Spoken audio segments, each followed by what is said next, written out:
진짜 할인만이에요. 그냥 직불하기 때문에. 아니요, 장바구니에 미리 담아놨습니다. 예, 빠른 진행을 위해서. 예, 박수 부탁드리겠습니다.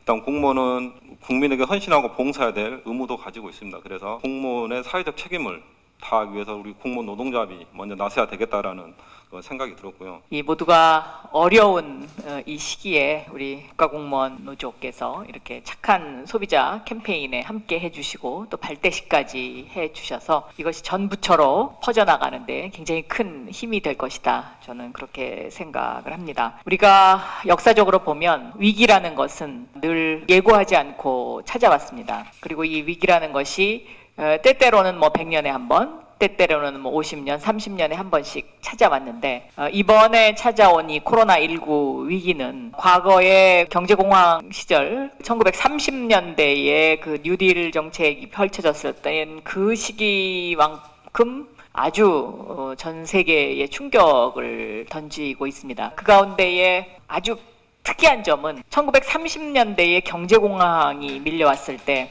대한민국은 일제시대였기 때문에 존재 가치가 없었지만 이번에 찾아온 코로나19의 위기 속에서는 대한민국의 존재 가치가 굉장히 빛나고 있다라는 점이 가장 큰 차이점이다라고 생각합니다. 그것은 국민들이 그만큼 함께 해주었고 또 정부가 투명한 데이터를 공개함으로써 신뢰의 관계를 구축했기 때문에 가장 큰 힘을 발휘할 수 있었지 않나 이렇게 생각합니다. 국가공무원 노조도 저는 마찬가지다라고 생각합니다. 국민들로부터 신뢰받고 조금 전에 말씀하셨던 공무원의 사회적 책임을 다하기 위한 노력, 헌신 이러한 것들이 결국은 국가공무원 노조를 더 단단하고 강하게 만들 것이다 라고 저는 생각하고 있습니다. 경제공황 이야기를 했었는데요. 제가 그 경제공황에 관한 그 자료를 보면서 경제공황 그러면 보통 뉴딜 이렇게 떠올리고요. 그 뉴딜이라는 것이 사회간접자본을 투자를 해서 예를 들면 미국의 댐을 만들어서 그 댐을 건설함으로써 경제를 회복했다. 보통 이렇게 겉으로는 많이 알려져 있습니다만은 그 속 내용을 들여다보면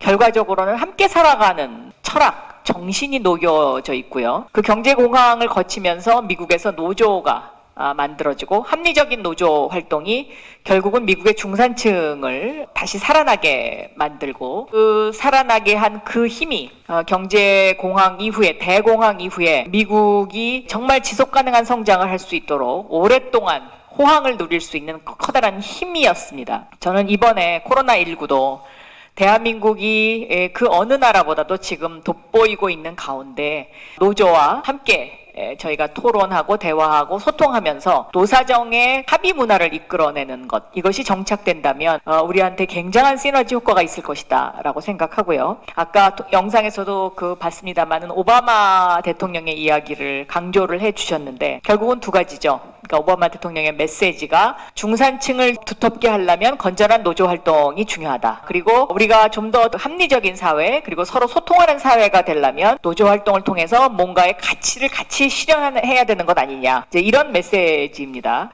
그래서 저는 지금 그 어느 때보다도 노동조합이라는 어떤 그 존재감, 그러면 노동조합의 위치, 또 노동조합이 하는 역할, 이러한 것들이 우리 사회에 던지는 메시지가 굉장히 중요하고 이번 일을 계기로 해서 그동안 노조 하면은 우리나라의 그 잘못 알려졌던 여러 가지 좋지 않은 인식 이러한 것도 바꿀 수 있는 그런 계기가 되지 않을까 그렇게 생각하고 있습니다.